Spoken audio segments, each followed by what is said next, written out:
ఈ ఎన్నికల్లో రాయలసీమ ప్రజలు అద్భుతమైన తీర్పిచ్చారు. 52 సీట్లకి 45 సీట్లు కూటమిని గెలిపించారు. ఇందులో టీడీపీ 40 దాకా గెలిపించారు. వైసీపీకి రాయలసీమలో 7 సీట్లు వస్తే తెలుగుదేశం కూటమికి ఒక్క ఉమ్మడి కడప జిల్లాలో 7 సీట్లు గెలిపించారు. ప్రజా తీర్పు మళ్ళీ మనకు ఒక బాధ్యత గుర్తు చేసింది.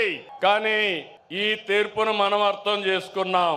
ఓడిపోయిన పార్టీ ఇప్పటికీ అర్థం చేసుకోలేదు, అర్థం చేసుకోదు కూడా. అధికారం కోసం పుట్టిన పార్టీ కాదు తెలుగుదేశం పార్టీ. ప్రజల జీవితాల్లో మార్చడానికి, మార్పు తేవడానికి పుట్టిన పార్టీ తెలుగుదేశం పార్టీ. అవునా కాదా అని మిమ్మల్ని అడుగుతున్నా. అవునంటే గట్టిగా చెప్పండి, చప్పట్లు కొట్టి.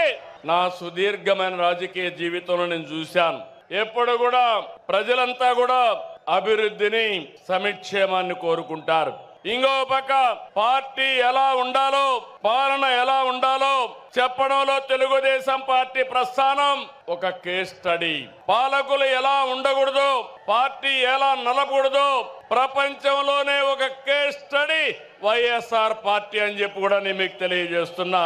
తెలుగుదేశం పార్టీ ప్రజా ఉద్యమాలు, పోరాటాలు, ఎన్నికలు, గెలుపులు కొత్త కాదని చెప్పి నేను మీకు తెలియజేస్తున్నా.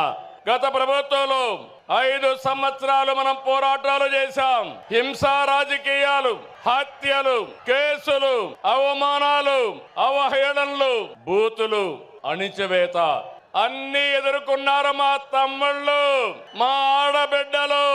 మీరే నా బలం, బలగమని మరొకసారి గుర్తు చేస్తున్నా.